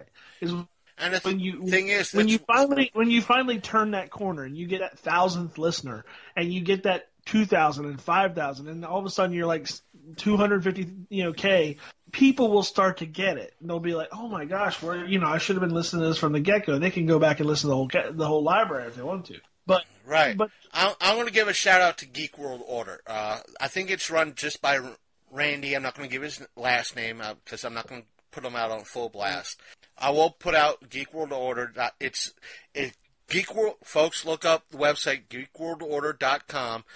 Try geekworldordersite.com. I'm sorry, Randy, if you're listening to this, but I will put him out that far. He has helped promote our show. He's been working on that site for the better part, I want to say close to 10 years. And as of right now, on Facebook alone, his page has a little over 5,500 likes to it. Well, there you go. And he's been working on this for about, I want to say, I remember when he was pushing, like, hey, we're getting about 100, we got 100 likes, let's try for 200. Right. And right now he has over 5,000 likes on his page. But he's been working on his site for 10 years. Right. 10 years. Two of my original blog posts that I put up on Facebook, if not three, are featured on his guest blog section. And so I'm not denying Randy and Geek World Order in any way, shape, or form. I'm willing to give him a shout. He has given us a shout out on almost constantly weekly. He's a busy man. I do not fault him for, when he does give us a shout out, I am grateful for it 100%. Right. So, and I'm willing to, as you hear, folks, I am deeply, please understand the tone of my voice, I am deeply grateful to Matt Burns for giving us the leg up, to give us a training, and at least on the smaller scale, and wholeheartedly, because the original... Yeah, that's the people you want. Yeah. That's you don't want people that don't want you. You want people that are glad you're there. Somebody that when they see you, they're like, hey man, what's up? Like, not somebody that's like, oh, you're here. And that's the thing, like I was saying, the only thing standing between you and, say, 250,000 likes or, like, followers or whatever you want to say is simple algorithms and advertising, which right now you just don't have the money for or the access to. But the funny thing is, as you get it, it will grow. And like you said, you're 2.5 years into it. Randy's 10 years into his, and he's got 5,000. Sometimes it's that steady. You know what I'm saying? Sometimes it takes that long. And the idea is just to become undeniable and relentless. And you are. You put out content every week. And it's new content no matter what it is. If it's just, you reading a creepypasta, fine. But 9 times out of 10, it's something interesting. And it's different. It's always something different. And always something like, you have a guest or you have, somebody on from another podcast or you're talking about something in your personal life or you're talking about comic books or movies or, something. And it's that content that is what drives the show and what eventually will bring listeners to you because of your unique perspective. And that's what you need to focus on. Not being denied by jack off, fucking corporate awesome con. Fuck them. Like I said, again, fans, this is coming from my anxiety. I do apologize for this being a downer of a freaking episode. That's not a downer. It's one of the reasons. You know what? It's a rant. And the thing is, it's you getting it off your chest. You're doing your job as a host. You're just putting it out there for the audience to hear what's going on in your life. And this is what I was just talking about. You know what I'm saying? Like, it's not a downer. it's coming from my anxiety. Oh yeah, and I It's, understand that. you know, just coming. I understand. It's you know, it's for those of you out there who don't have anxiety, who don't suffer for it. That's one of the things that a lot of folks like myself tend to do. It's overly apologetic. It's when it kicks in. I don't suffer from anxiety attacks like most people do. Usually when someone is suffering from an anxiety attack, it does trigger somewhat of an anxiety attack from me, but not to their extent where they might be rocking back and forth, crying. I feel it. I don't want. I get drained real bad. But what AwesomeCon did take the wind out of my sails, and I believe it took the wind out of the show sails equally, because that's the excitement. I was looking forward to minimum 6 interviews, at the most 12. Hey. Listen, are you going to go to Matt's show? If I had a way up there, I'd be more than happy to get up there. If I can get up there, I'm going to try to. But with this new job I'm starting, I don't know what my schedule's going to be like, but I'll let you know. There's a chance I can get up there for a day because, and I'm thinking it would probably be the 24th. It would be later in the day, but we could probably get up there. I mean, look at who's on his list, and he's got a good list for his show, as small as it is. Miko Hughes is going to be there, who played Gage in Pet Sematary.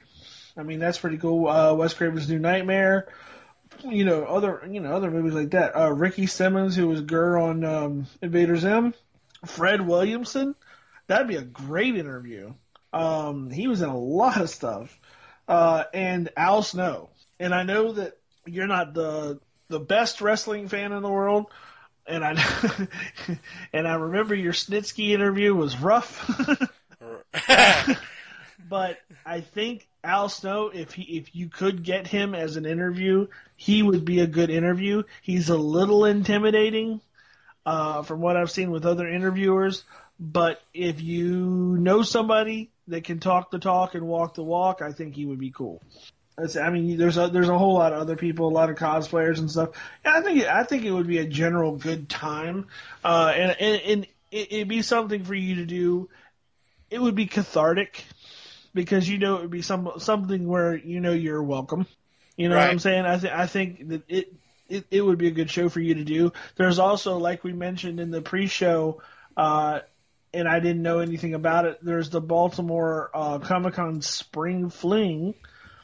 Which is coming up, let's see, April 29th, with a pretty good guest list. You got Frank Cho, Steve Conley, Chris Ivey, John Gallagher, Mark Morales, and Brandon Peterson. And that's a pretty heavy-handed for a free show at an airport Marriott. So, you know what I'm saying? That's up. It's April 29th. It's on a Sunday, 10 to 5. If we could just cover that. Again, it might be cathartic for you. It might be something to just get your feet back in the water and, at least attend it and go, I was there. Here's what happened. Maybe an interview here or there. My thing is, I would say, look at all your options on the table right now. Look at the guests that you have that you can access. I know we talked about certain people that we'd like to get on the show at some point.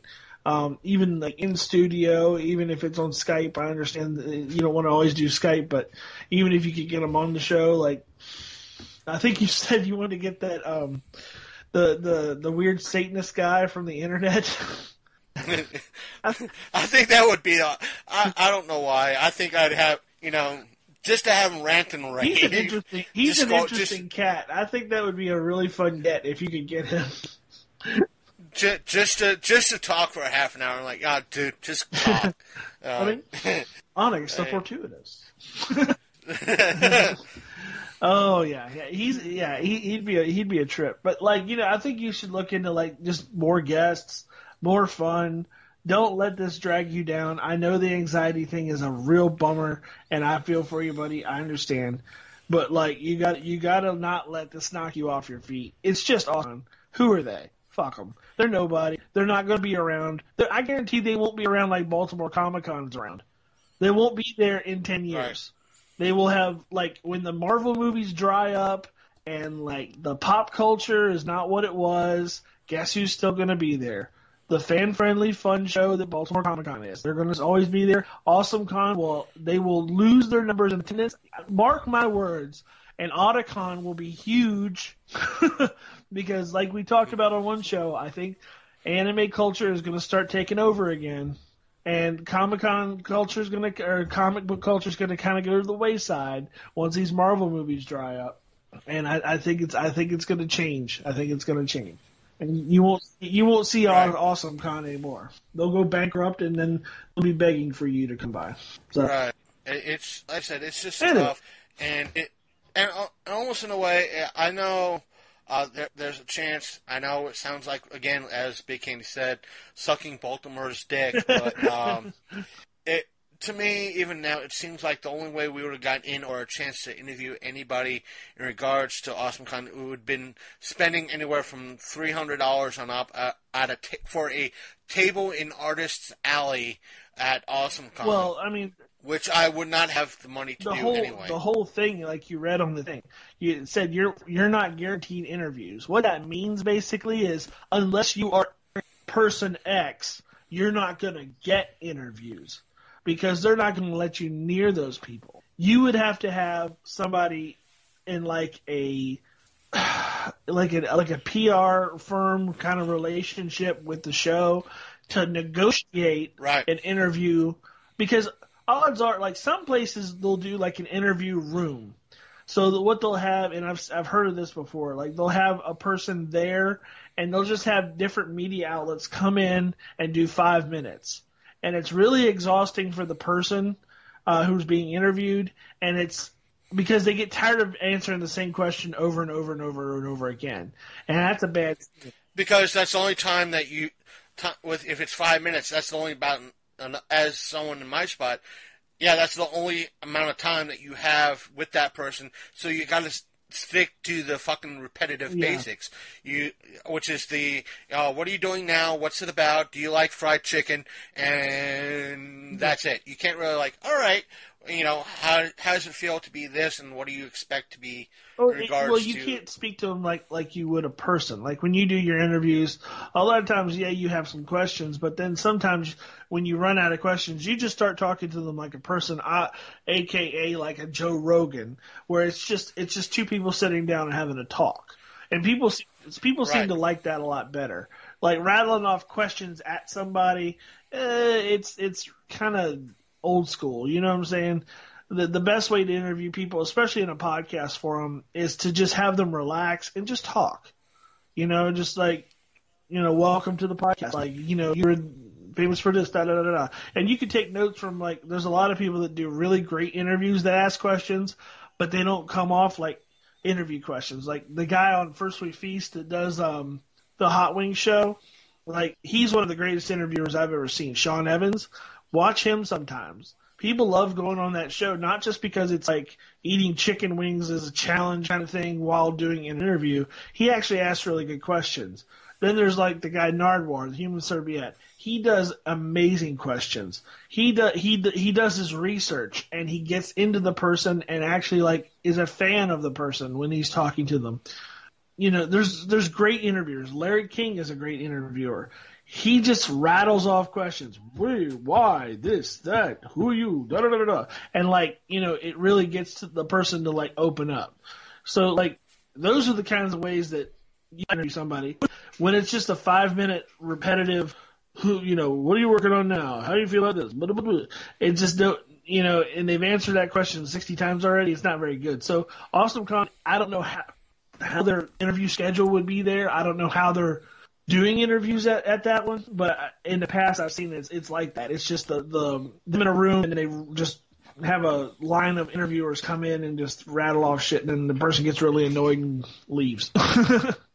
So it's probably a good thing that you didn't go hoping for interviews.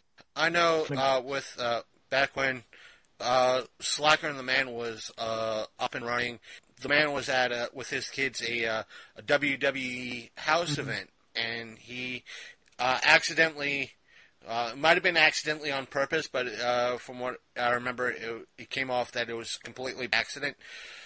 he wandered backstage and he got to know a few of the workers back there, the actual staff, and he dropped that he was a podcast. Granted, he accidentally dropped and went to a couple of areas that he shouldn't have been in, and he kindly said sorry and backed out. But he got to speaking to like the security, the actual show security, the WWE security, and in regards to getting interviews and all that. And they said, to tell you the truth, the WWE is very podcast friendly.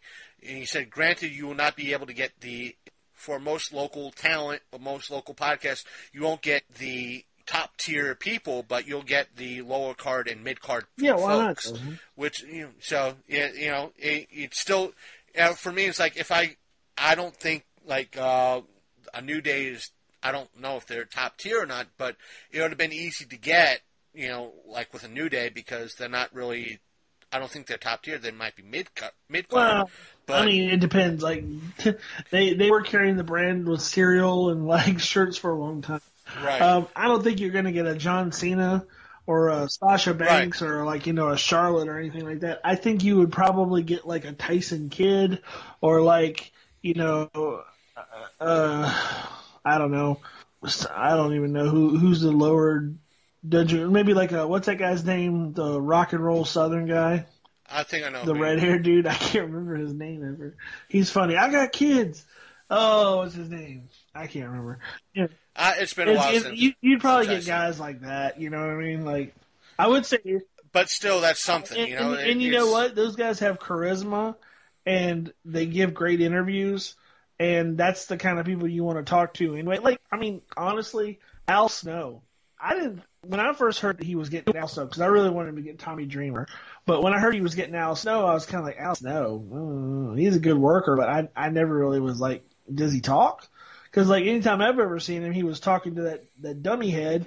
But you come to find out it was all him doing the kayfabe outside of the job. And that makes it even more interesting because there's an interview he did with somebody where he was like, yeah, I was so into it that I would leave with the head and take it to dinner. And he would sit it down in a restaurant right across from him, and he would buy this mannequin head dinner. And he'd be sitting there eating and talking to the head with a plate of food in front of the head, keeping up the image of him being mentally unstable outside of the wrestling ring.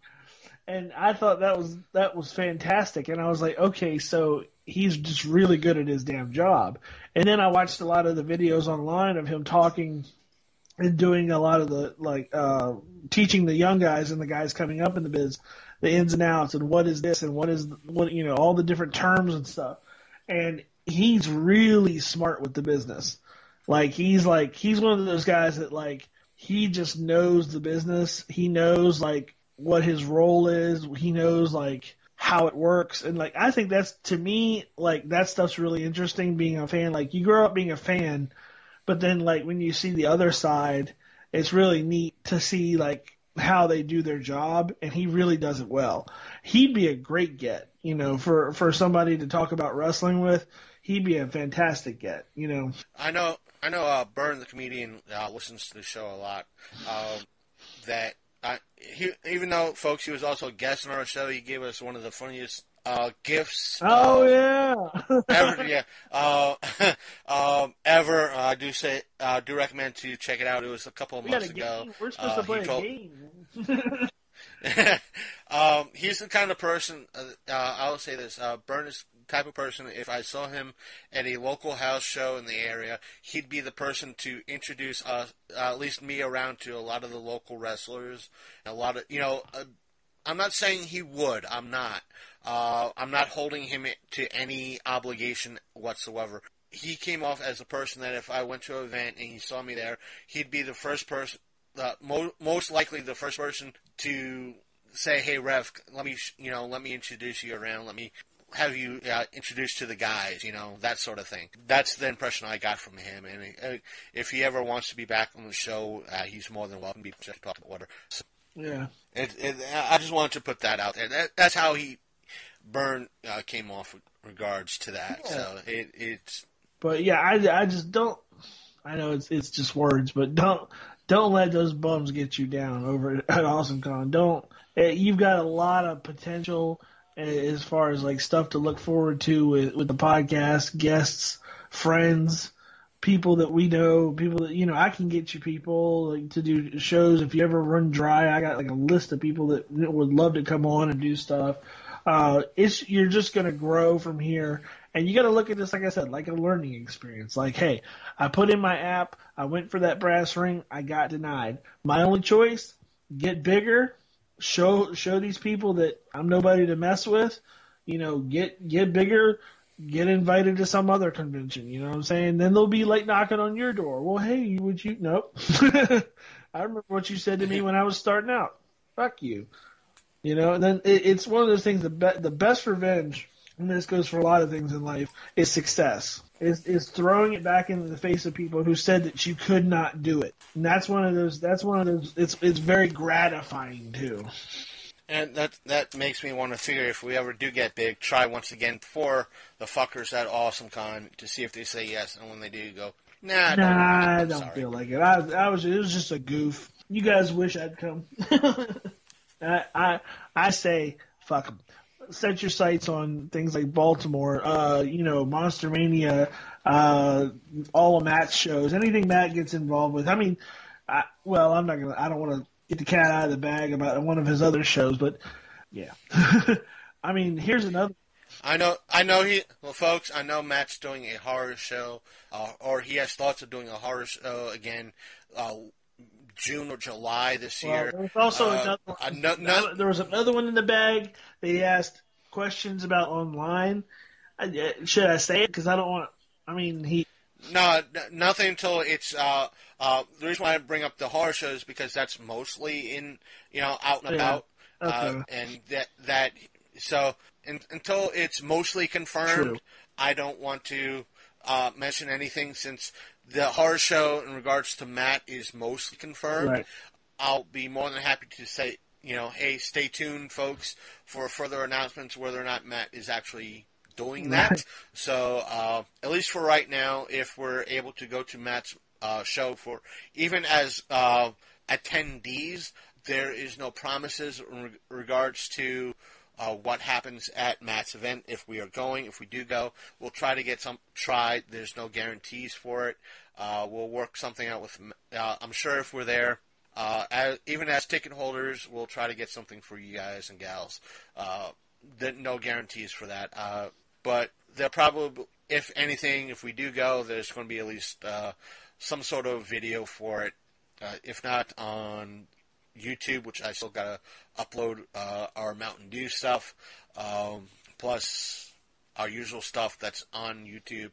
So stay tuned, folks. Yeah, right. Lots of good stuff coming up.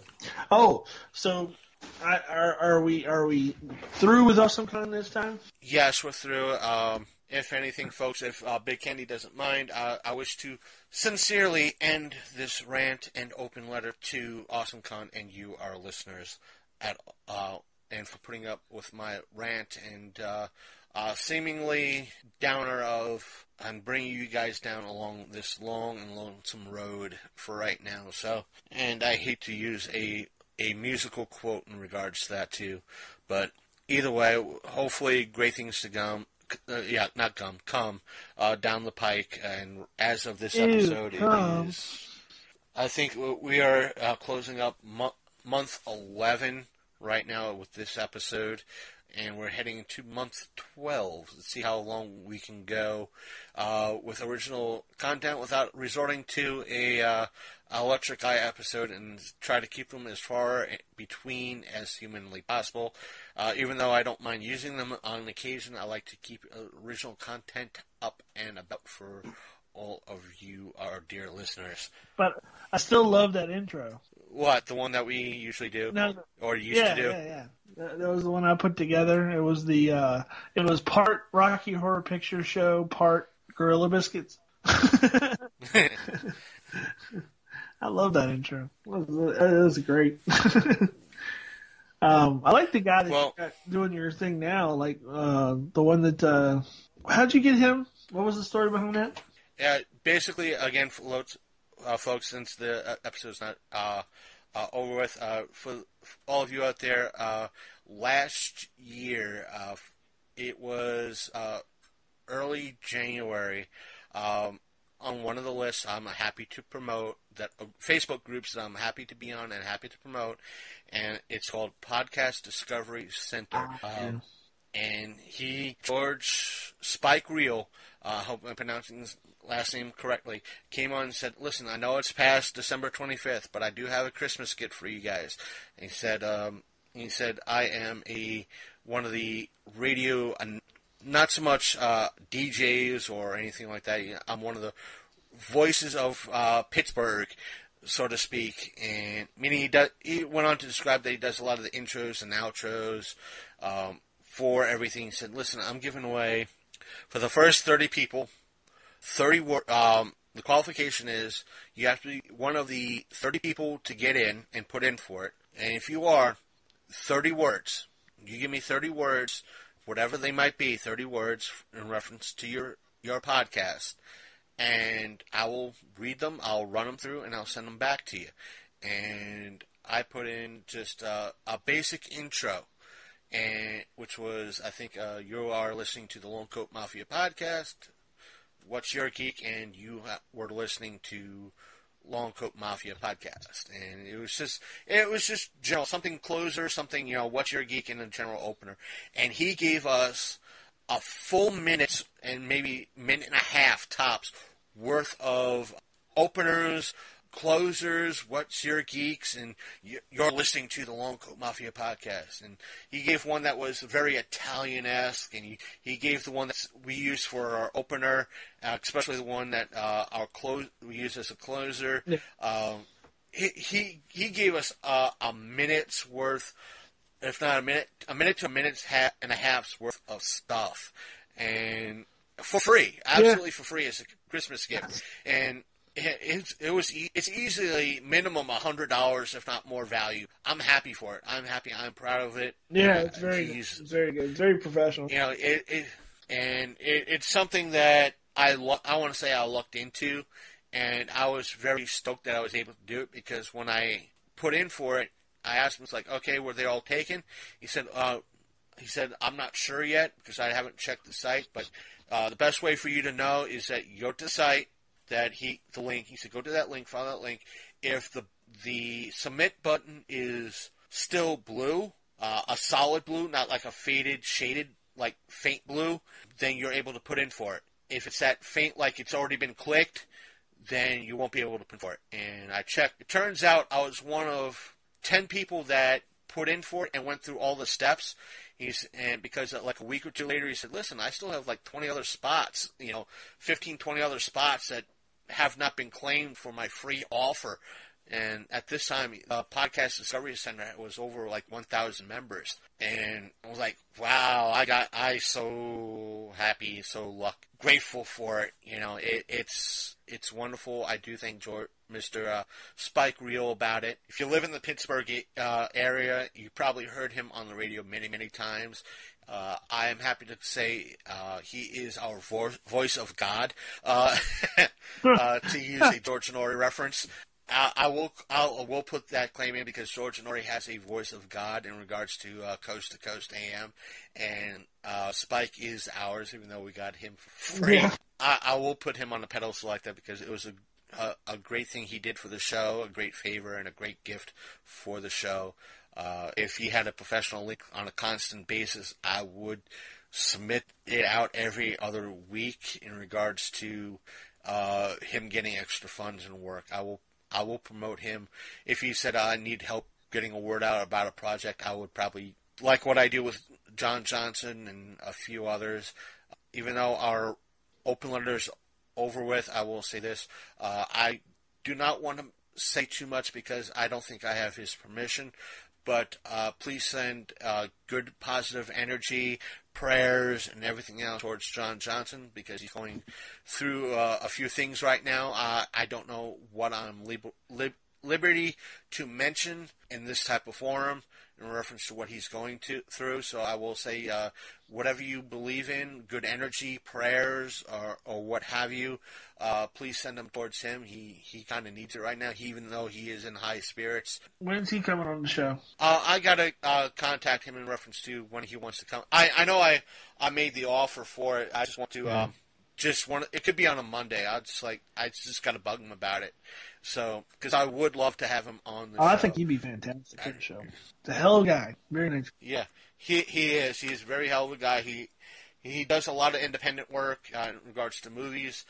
He's well established. We do share a lot of what he does and says from a show standpoint. Yes, folks, it does seem like we do suck John Johnson's dick in that way. We're fans. I can't help it. But we're fans. He does a lot of great work from his independent stuff to his close to professional stuff. Well, he's still a professional, but his mostly mainstream stuff from his reboot or his own take on Plan 9 and a lot of what he's trying to do. So there's that. We will try to get him on. Bug him on one way, shape, or form when he's not busy. So no, that's good. And like I said, this is the list of people that you could get on. John Johnson, your voice guy, all these different people that as guests you could have on the show. Not just having guests, but also having original content. You're doing fine. I wouldn't worry about the likes of Awesome Con. You know what I'm saying? Right. Just to touch back on that, I wouldn't be so glum if I were you. It's one of those things where it's like, you got content for days.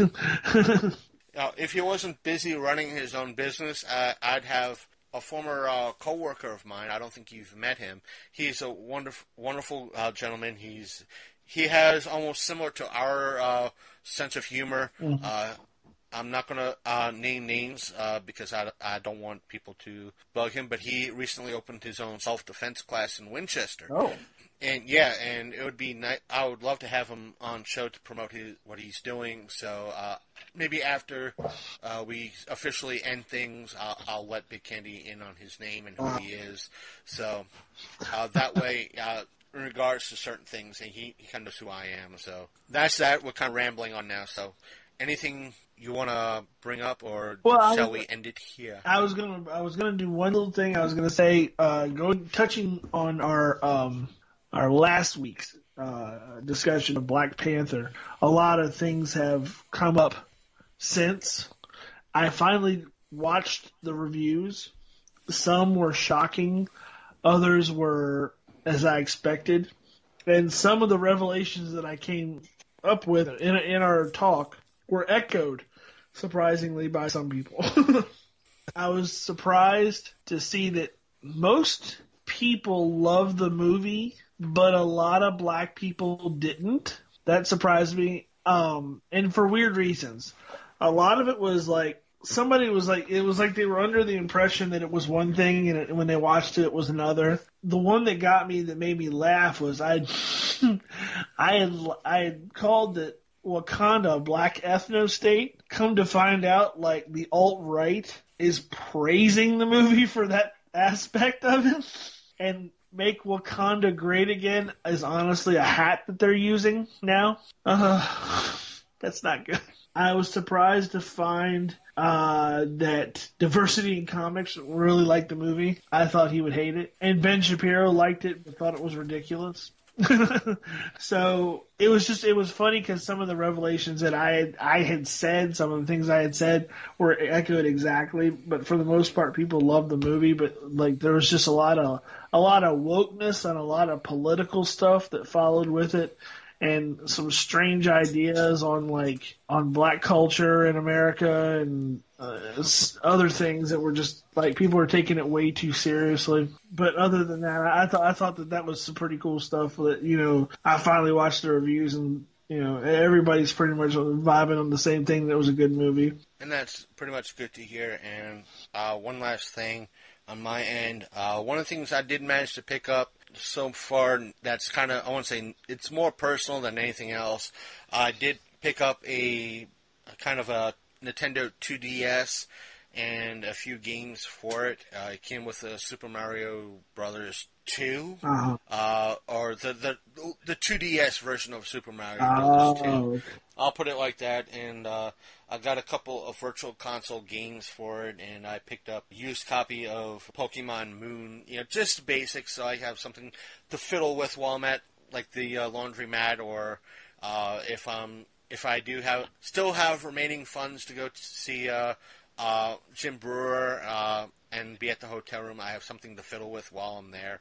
So, who knows? We'll see what goes on later in a couple of months, whether everything goes in and I'm able to at least go see Jim Brewer. If not, it's a plan that's out there. It's a working plan. I'll see how everything folds and goes. I still have a few things I got to take care of personally here in the safe house, so to speak. So, is there anything else from you, Big Candy, or can we end it? My son is currently finishing the extra parts of Mario Odyssey, which is a fantastic game. If anybody has a Switch or plans to get a Switch, great purchase. But he almost has 999 Power Moons and will be soon getting his hat on top of the castle.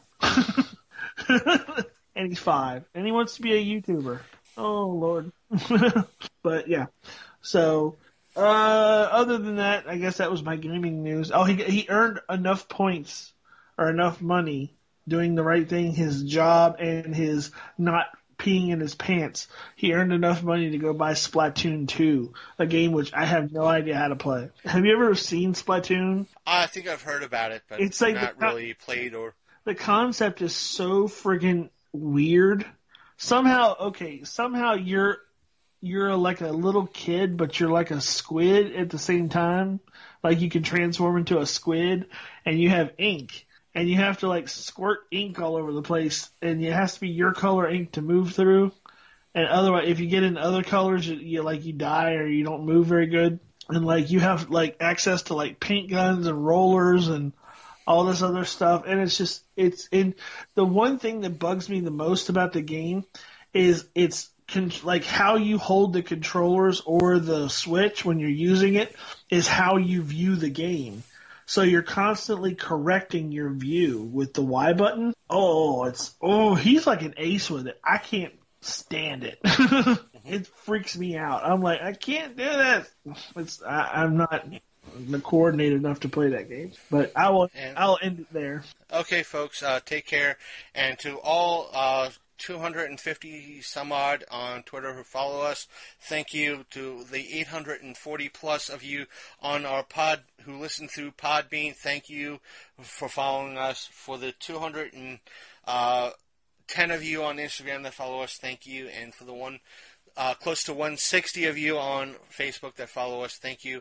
Stay tuned to the stereo version of our links in the after portion of the show for more information on where to find us and so forth and so on.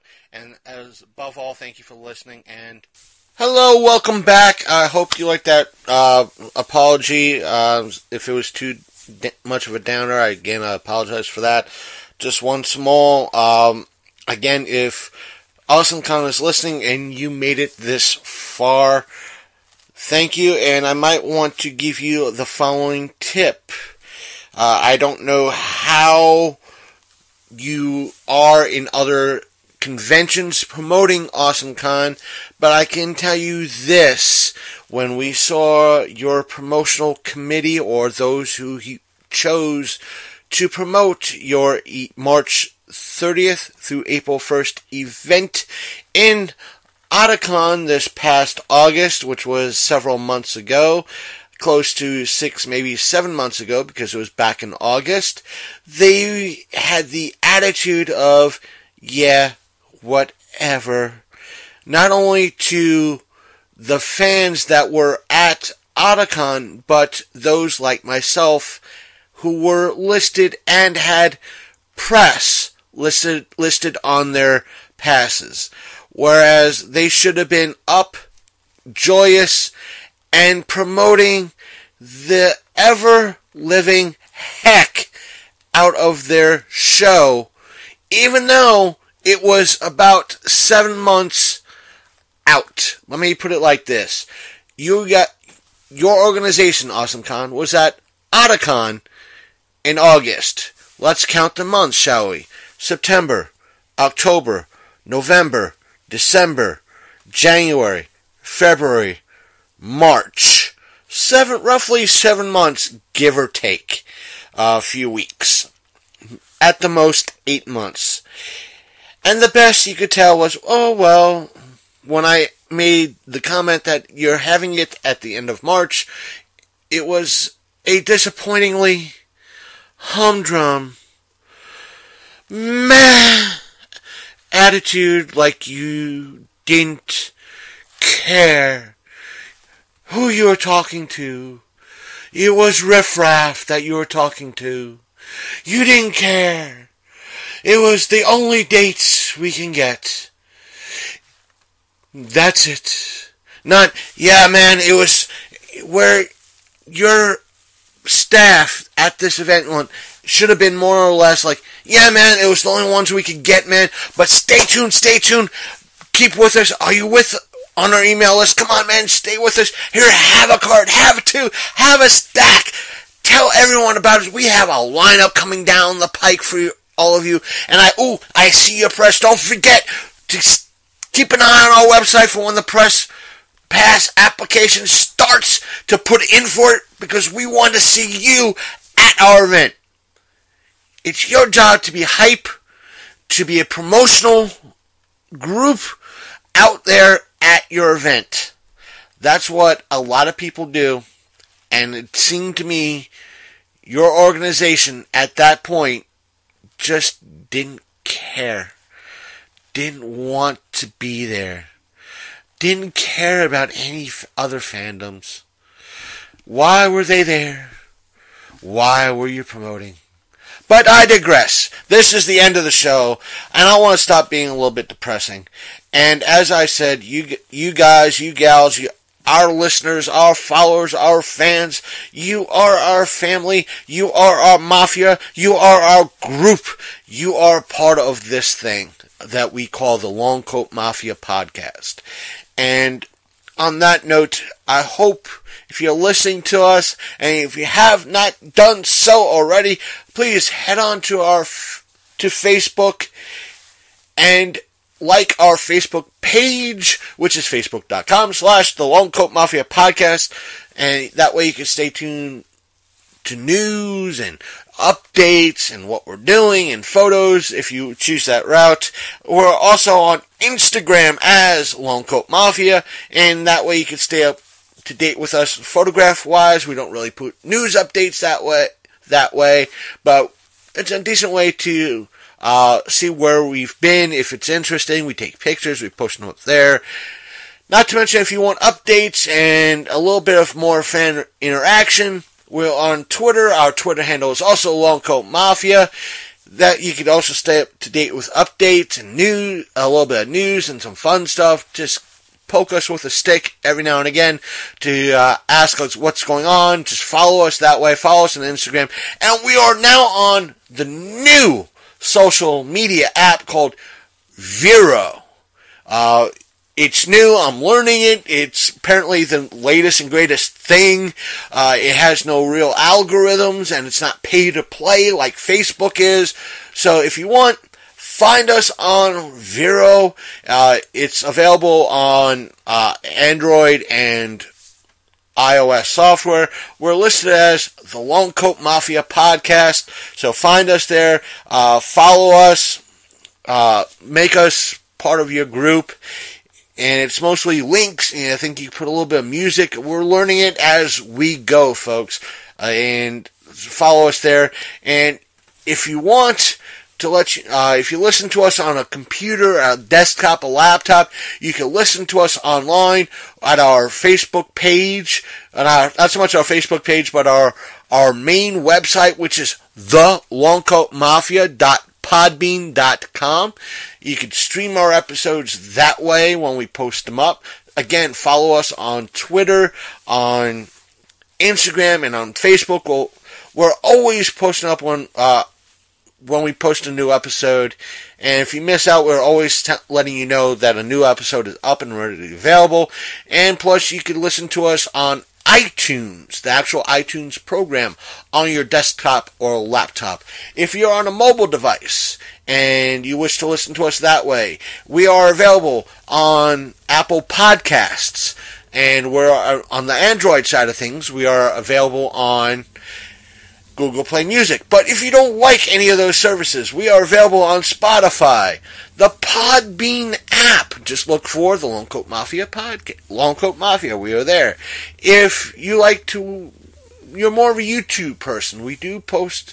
YouTube allows our podcast to be posted up more often than not, so we're up there. So please give us a listen, and that way you have it running in the background while you're doing something.